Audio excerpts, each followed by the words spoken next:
Hello Guildmasters, the third update for the Guildrun demo is now live.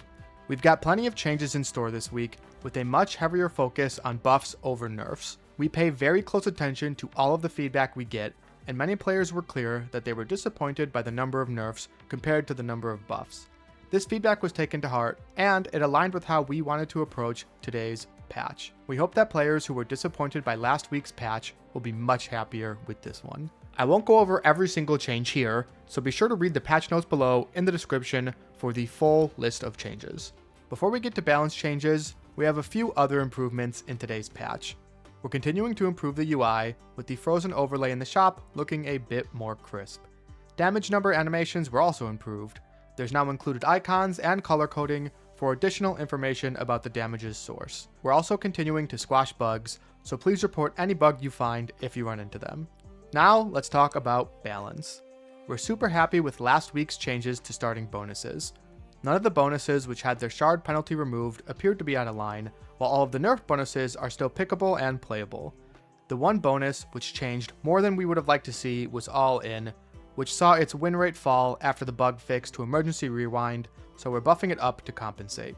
We're buffing a few of the lower performing relics. Team size relics are still a bit too expensive. We cut their price last week as well, and we'll keep an eye on this to make sure expanding your team size is a valid strategy. Codex relics were slightly underperforming across the board, so we buffed their initial stat bonuses by half a stack each. We're trying to be very selective with our nerfs, but nerfs to these two relics were hard to avoid. Duelist Outbreak had a 10% higher win rate than the second best performer, Guild Banner, while Shard Resonator was outperforming all other Event 2 relics by a similar margin. As always when it comes to nerfs, we fully expect that these two relics will still be amongst the top choices in their categories even after the changes. We're buffing a few items, and here's our very first item rework. Rogue's Cowl needed a rework for more than one reason.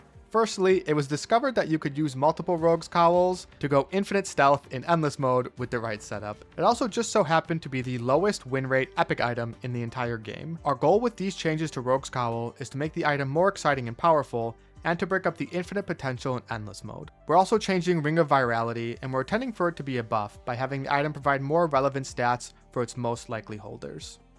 Now let's talk about hero balance. While putting together today's patch, we went one by one through every hero in the game to assess how they were performing during every timing of a run. Act 1, Act 1 boss, Act 2 boss, and Endless mode.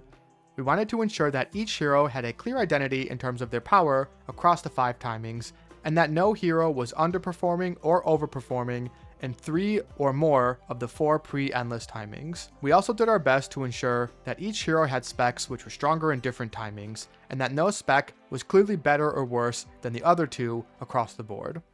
This resulted in a heavy number of hero changes this week, with 16 heroes receiving some kind of update. 10 of these heroes received pure buffs, 5 received neutral changes or some combination of buffs and nerfs, and only 1, Sal, had pure nerfs. We hope that everyone enjoys the changes, and please leave us your feedback in the comments.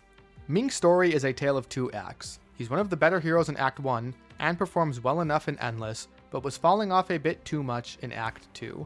All 3 specs are being buffed, and these changes are aimed at improving his scaling potential for Act 2 and beyond. Yuna has a strong Act 1, but she falls off a bit in Act 2, while also being awful in both boss fights. Our goal with these changes is to give her a stronger Act 2, while also hopefully raising her floor in boss fights so that she's no longer a liability in them. Her Shuriken Shadow Strike now places her behind the enemy based on the direction they were facing. This should help her better avoid AoE damage in boss fights. Ho-Young is in a similar position to Yuna. He has a strong Act 1 but a weaker Act 2 and poor boss fight performance. These changes today will hopefully allow him to secure a few more kills per run and scale better into the late game. Grace is intended to be the mystic that scales the hardest. She is one of only 3 heroes in the game that have different scaling values for their signature stat per rank. Since Grace wasn't performing as well as we would like to see in Act 2, we're increasing her scaling values to help her realize her late game scaling mystic dreams. When players bring up the question of who's the worst hero in the game, Fiona's name comes up a lot. Her data tells a story of a hero that isn't actually bad at any particular moment, but also isn't great at any either. Her 3 specs are basically equally powerful, and each have their own strengths and weaknesses when it comes to timings, which suggests a change to her core kit is needed. We want to position Fiona as the cast more frequently mystic, so we're decreasing her max mana by a good chunk and her starting mana to match. Pollen is in a pretty good spot, but her Phase Kiss spec is a bit weaker than the others, so her stall timing is being decreased to help. Zuri is doing great in normal fights, but is struggling a bit too much against bosses.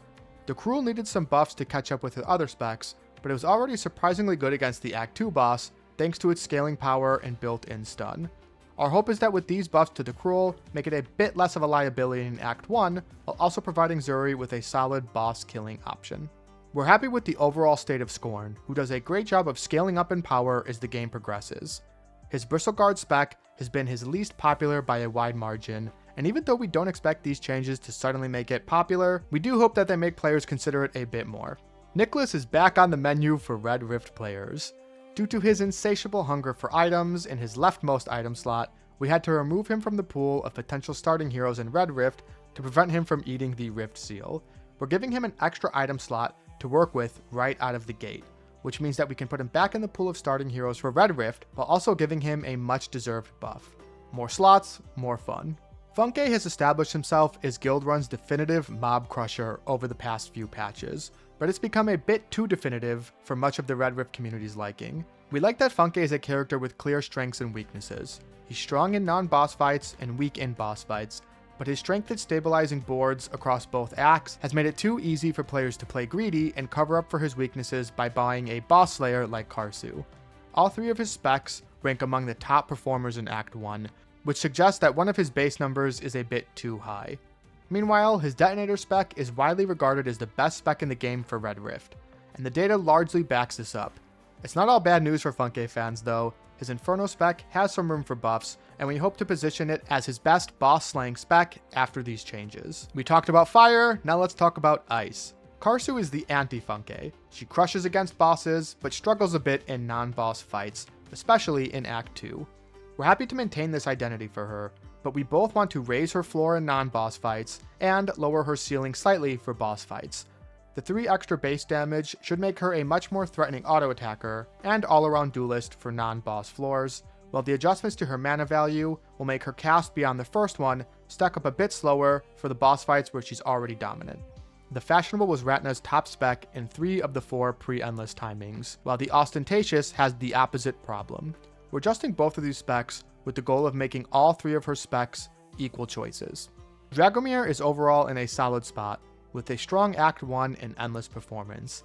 He falls off a little more than we'd like to see in Act 2, so we're increasing the magic scaling on his active ability so that he can keep up with the kills.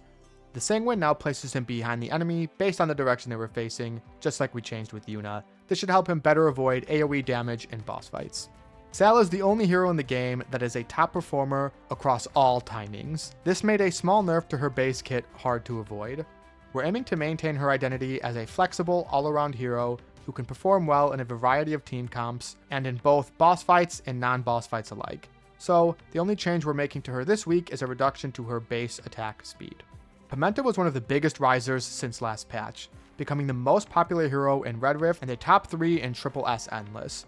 Our intentions for this change is to be equal parts buff and nerf, where she shifts a bit of her power away from the runaway HP gain in the second half of her active ability and towards the offensive output in the first half of it. Kai had 2 specs which stood out this patch, the Bold and the Intrepid. We're sure some players are tired of seeing the Bold in the patch notes at this point, but it remains Kai's top spec in every timing, including Endless. The Intrepid has struggled with low pick rates and poor boss performance since launch, and deserved a mini rework this week to make it both more exciting and more powerful. The new and improved Intrepid now gives Kai a permascaling option, which we hope will transform it into an enticing choice for Act 1 rank ups. We've been cautious not to over-nerf the Bold, as it ranks among many players' favorite spec.